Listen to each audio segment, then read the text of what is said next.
Magandang araw po mga kalods at welcome back po dito sa channel natin. So dito po sa harapan makikita nyo po isa po itong panel board pong nakalagay. So madalas pong tinatanong sa channel natin mga kalods na kung paano ba lagyan ng solar power inverter ang panel board. So ito po ipagpalagay na lang natin na ito yung panel board natin sa bahay. Tapos lalagyan natin ng power inverter. So, ang power inverter po mga lods, dalawa po ang klase sa power inverter. Yung tinatawag nilang off-grid inverter at saka yung on-grid nga inverter. So, ang gamit po natin dito, naka-off-grid po tayo. Ibig sabihin doon, gumagamit po tayo ng 12 volts. Tapos, ang lalabas doon, 20 volts to 20 volts. Yun namang sinasabi nilang grid tie, gumagamit po yun ng Dio sa Meralco na 220 volts.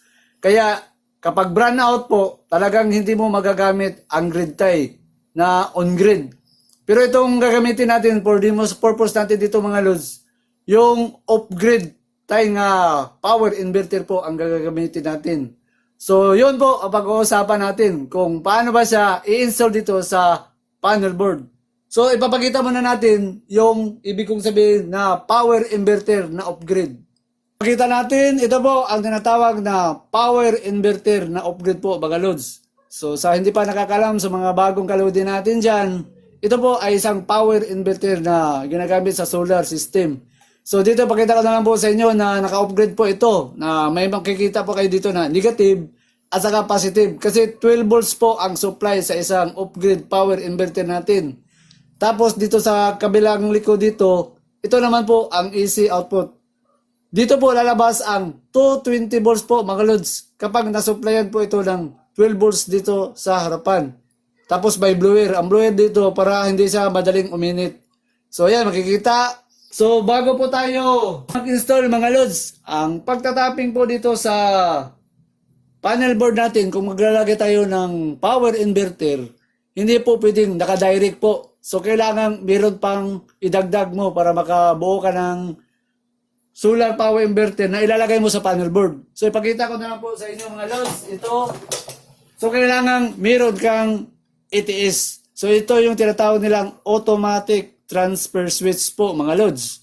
So, kailangan kung maglalagay ka ng power inverter mo sa panel board, dapat meron kang ATS. Para in case po na nag-brown out po siya, so pwede siyang tatakbo dun sa kabila na solar power ang gamit. Tapos ang isang ATS, meron po dito nakalagay na automatic at meron ding manual.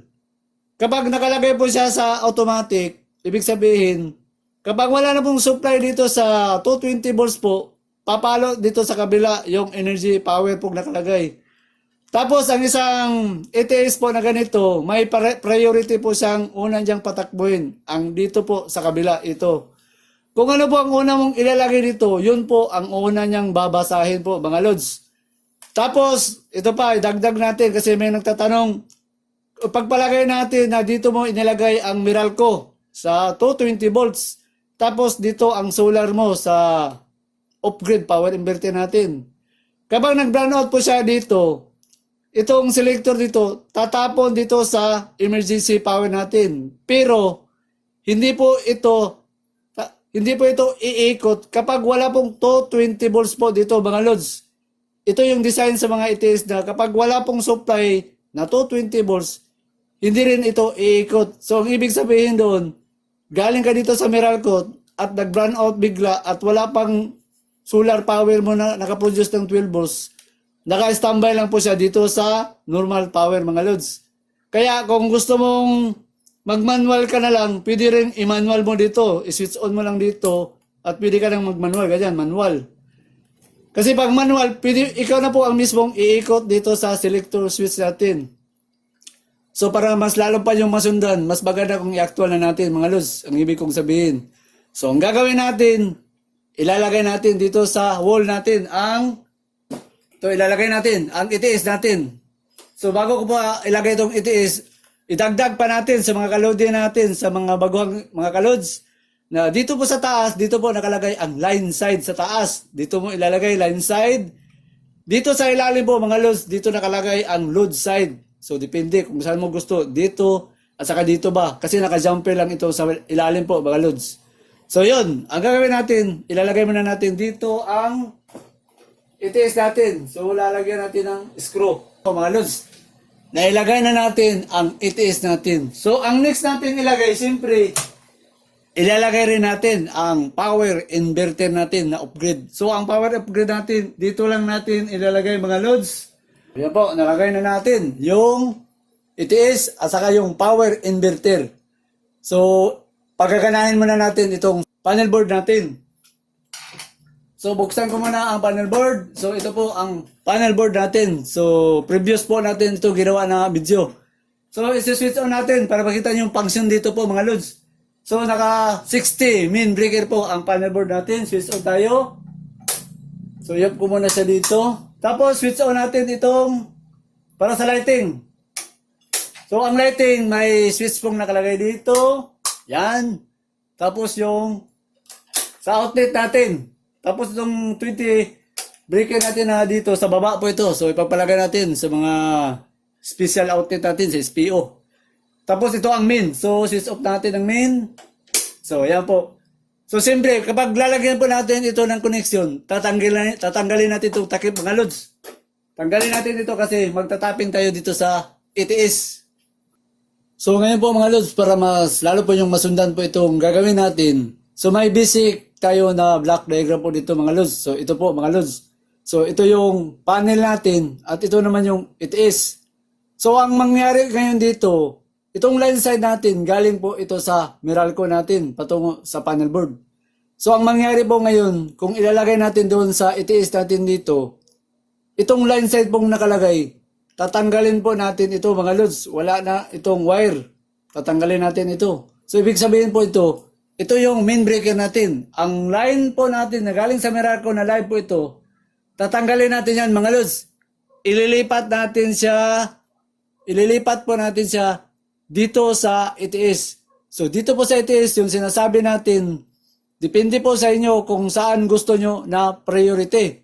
Kung dito nyo ilalagay sa normal power, ibig sabihin dun, una pong mag-start ang normal power sa Meralco. Pero kapag dito nyo ilalagay sa emergency power natin, so ang masusunod na naman, kung ilalagay mo ang solar dito, yung solar ang masusunod. So ipagpalagay na lang natin mga loads na ibaback up mo lang si solar power natin. So ibig sabihin, priority natin, ang end dito natin ilalagay ang Meralco na linya. So yung wire dito sa main breaker na live na 220, ito po na main breaker natin sa line side, tatanggalin po natin yan at ilipat natin dito sa line side natin sa taas. So idagdag ko na lang po dito mga loads, itong galing dito sa line side natin sa Meralco, ililipat natin ang wire niya dito sa normal power. So ibig sabihin ito po ang masusunod si Meralco. Tapos yung linya natin dito sa taas na line side, dito, lalagyan po natin yan ng wire. Yung wire dito, itataping mo siya sa load side sa baba. So ang mangyari po mga load, ito po ang mangyari dito sa baba. Dito mo siya ilalagay. Yan. Yan. So, diyan sa baba. So yan po mga loads. Yung galing dito sa pag matanggal na po natin ang line side natin dyan sa main breaker, maglalagay tayo ng wire dito sa breaker sa main breaker, pero dito na natin siya ilalagay sa load side.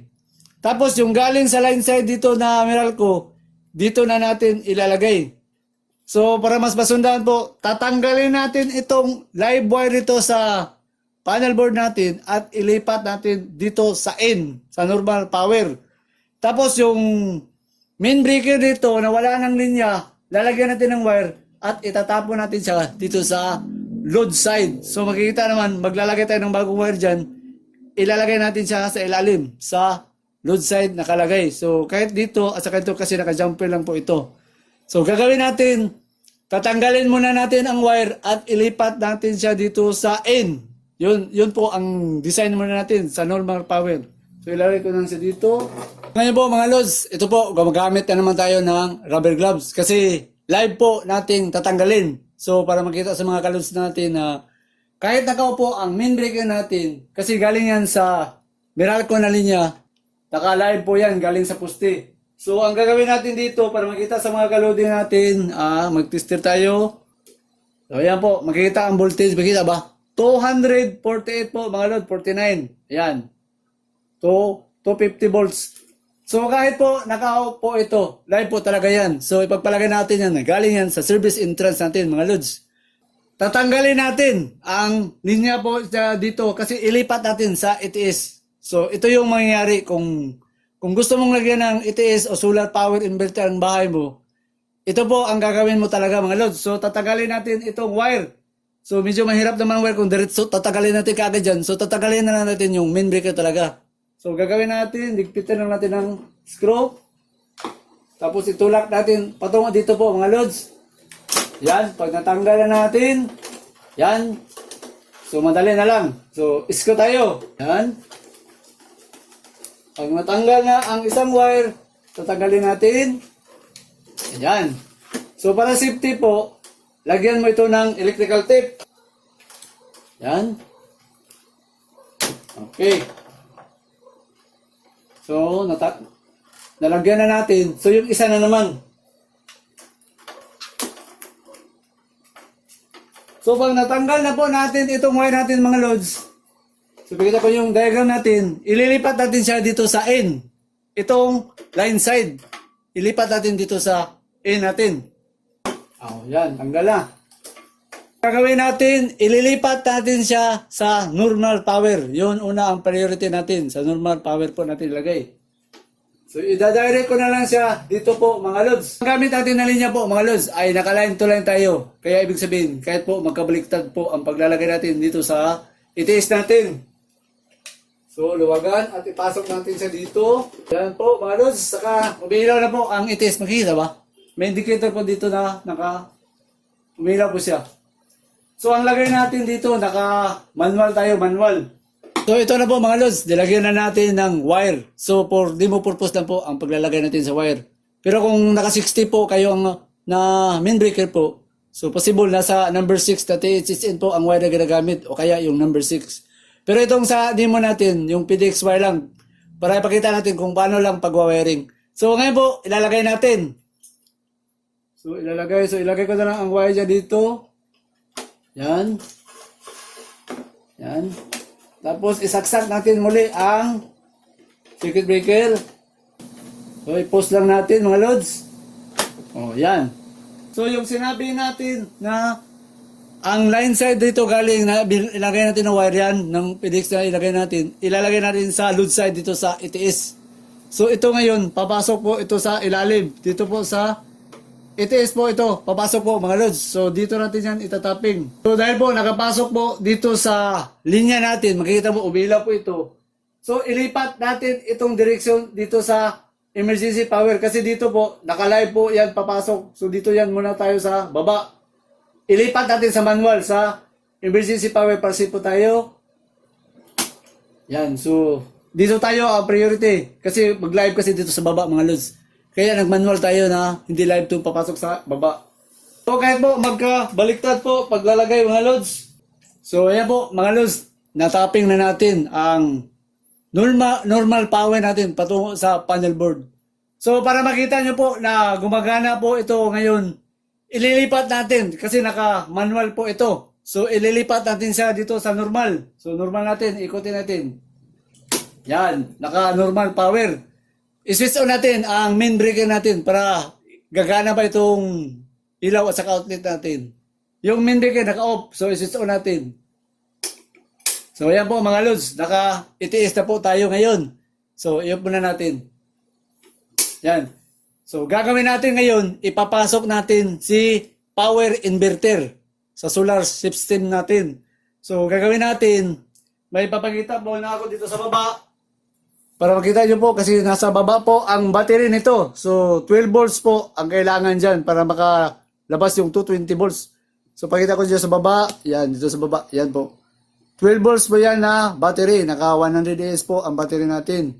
So gagawin natin para makita na lang. Paganyan ko yung camera mga loads. So meron tayong wire. So susundin mo lang ang kulay. Pula, pula, yung sa positive, tapos negative sa itim. So ilalagay natin itong wire. Unahin natin dito, masave tayo para hindi live kasi kung dito tayo mag-uumpisa magtapos sa battery, live na yung mga wiring natin. So dito tayo. Unahin natin yung positive. So itataping na natin siya sa baba mga lods. Susundin na natin ito, kulay pula. So yung kulay pula, so may adjustable tayo dito. Okay, so yung isa na lang sa positive, negative na wire itim. Okay, so ang output natin dito naka-energize, i-off ko muna. Ayan, off, tapos on. So makita sa mga kalodi natin kung ilan bang voltahe dito ngayon lalabas. So dahil may tester naman tayo dito na digital, makikita natin. Yan po mga lods, switch on natin. Yan. So isi-switch on ko lang so naka-switch on. So titingnan natin ang voltahe dito mga lods ay yan, naka 225. Makita ba? 225. Tapos dito sa tayong plug mga lods. So dito po sa plug, ang linya po dito sa power inverter, ilalagay natin dito sa taas. So balik ko muna dito sa taas yung camera natin. Yan. So mga lods, ito po ang previous diagram natin. So dito po sa R, yung emergency power natin. Diyan natin ilalagay ang power inverter na linya. Yung sa output na 220, doon natin ilagay sa taas. Yun po, ibig sabihin doon, mas una ito mag-start. Kapag wala na pong mag-run out sa kabila, yung unsolar magagamit natin. So, lalagyan natin ng wire. Plug dito po mga lods. So ito, ilalagay natin yung wire sa line, doon sa taas, sa line side. So dito ko siya ilagay sa taas. Okay? So wala po tayong gagawin dito mga lods. Isaksak natin siya dito sa gilid, sa power inverter natin. So dito. Isaksak lang natin siya dito. Ayan, nasaksak na natin. So yan, nasaksak na natin mga lods. So ang gagawin natin, ang design po dito, naka-manual po siya dito sa solar natin mga lods. So kung i-switch on ko ito, ang solar po ang nagsusupply dito. Ayan, para makita niyo po na kasi mababa naman ang voltahe natin sa power inverter. Ang power inverter natin ay nasa, kita natin dito sa taas. So, ay nasa, nakita niyo dito po mga lods, naka 224. Dito sa Meralco, naka 247, 48. O yan, mataas. So, gagawin natin, ililipat natin siya sa manual. So, ipagpalagay na lang natin. Ito, nataping naman natin. Ito na po, natapos na natin. Ipagpalagay natin na nag-burn out. So, ilipat natin siya sa manual tayo sa solar. So, gagawin ko, ikutin ko lang siya. Yan, naka-solar po tayo dito. So, iswitch on natin kung gagana ba ang power inverter na 220 na sinabi natin. O, ayan po mga lods. Naka-1 po ito ngayon. Naka-solar power inverter po ang gamit natin mga lods. Tapos, kung ilipat naman natin sa kabila, so para makita, i-off ko na lang dito sa power inverter para makita nyo na ang nagsusupply po sa solar panel natin dito ngayon, yung power inverter natin. So, i-off ko dito kasi may switching po ang power inverter. So, i-off ko siya dito. So, yan po, makita, naka-off. Ito, naka-manual kasi ito.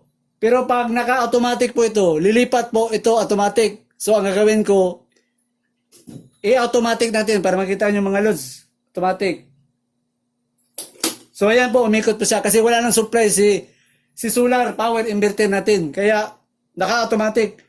Pero kapag ibalik ko ito, switch on ko ito, ang priority, ang mag-priority na mag-start po dito, yung sinabi natin, yung normal power. So, switch on ko si power inverter. So, yan, naka-switch. Pero ang priority dito po, naka-viral ko po ito. Kaya ibig po sabihin, kapag ganitong nakatakbo po ang solar natin, tapos gusto natin gamitin sa normal power ang viral ko ang linya natin, kailangan i-off natin dito sa solar natin. Hindi pwedeng palaging naka-start ang isang solar power kasi balulubat po yun. Kasi kung ang design mo, dito ka sa normal power mag-umpisa, so kailangan hindi palaging naka-start yung yung power inverter natin kasi malulubat ang battery. Pero kung gusto mo na design, na solar po ang gusto mong unahin dito, so i-exchange mo lang itong linya ito mga lods. Itong solar, dito mo ilagay, tapos itong Meralco mo, dito sa kabila. Ang priority doon, yung solar na, kasi dito mo inilipat. Pero kung mababa lang ang setup mo sa solar, ito po ang mangyayari. Gagamitin mo lang ang solar power inverter mo dito in case po brownout out. So dito mo lang siya ilalagay sa emergency power. Tapos ang setting mo lang dito mga lods, ima-manual mo lang. Pero ito pakita muna natin. So ipagpalagay natin mga lods na nag-brown out.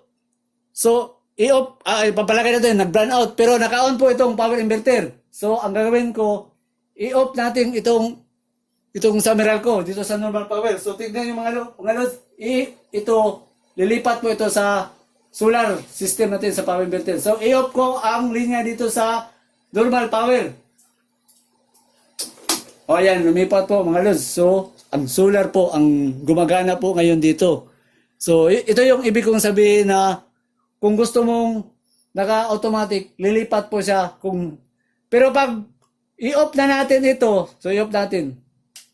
So, hindi po siya lilipat kasi wala naman supply doon sa kabila. Naka-off naman ito. Yun po ang isang disadvantage na kapag wala pong supply na papasok na 220, hindi po iikot yung itiis natin. So, ngayon, ang gagawin ko, ibalik natin. Sabihin natin, bumalik na tayo. Hindi na nag-run out. So, ibalik natin. So, yan po. Meralco po yan ngayon. So, sa ganitong paraan po, kapag gagamit po kayo ng gusto nyo pang brownout lang. So, ang nakalagay dito sa itis mo, i-manual mo lang ang setting dito mga lods. Ayan, manual. Para pag mag-brownout po, saka nyo na lang i-start yung power inverter nyo kasi malulubat po kung palagi naka-start. Kung gusto mo lang backup emergency, si solar. Pero kung gusto mo ang solar o malaki ng setup mo sa solar mo, so pwede mong baliktarin. Ito mong ilagay mo dito para sa solar. Tapos ang normal power, doon na ilagay mo sa emergency power po ang Meralco. So ayan po mga lods, ganun lang po ang paglalagay sa setup natin. So ipinakita ko lang yung basic na pagwawiring sa its sa Meralco to solar o kaya solar to Meralco. So ito, basic wiring lang po. Hindi na natin ipinakita yung mga solar panel paglalagay. Pero yung basic, kung gusto mo lang na may inverter ka sa bahay, tapos ginagamitan mo lang ng battery. So yun lang po mga lods. So isa pa, papagbalagay natin na mag-manual tayo mga lods. So kung manual tayo, iikutin natin. Nakalagay sa manual, iikutin natin ang its. So naka-off kasi naka-off po ang power inverter. So i-on natin ang power inverter natin. Oh, yan po mga lods. So tama po ang connection natin. So napakasimple lang po ang pagko-connect doon sa power inverter doon sa panel board. Ito yung standard po kung gusto niyo maglalagay po kayo ng power inverter o solar po, ito yung tapping sa paglalagay.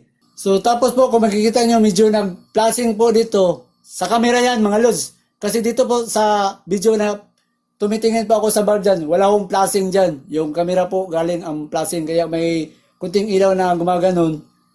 Sa camera po yun, hindi yun talaga sa actual na nagpa-flash. Dito po makikita ko wala akong flashing, yung camera lang po ang nagpa-flash dyan na mukhang pagaganon yung lighting. So sa mga kalodin natin, kung may gusto po kayong itanong, may nalilito po kayo dito sa tinatapping natin mga lods, paki-comment po doon sa baba at saka huwag niyo kalimutan pong i-like, i-share at saka huwag niyo kalimutan pong mag-subscribe po sa channel natin para hindi po kayo makalimot at palagi po kayong maka-update po sa mga bagong video natin. At saka maraming salamat po sa panonood mga lods.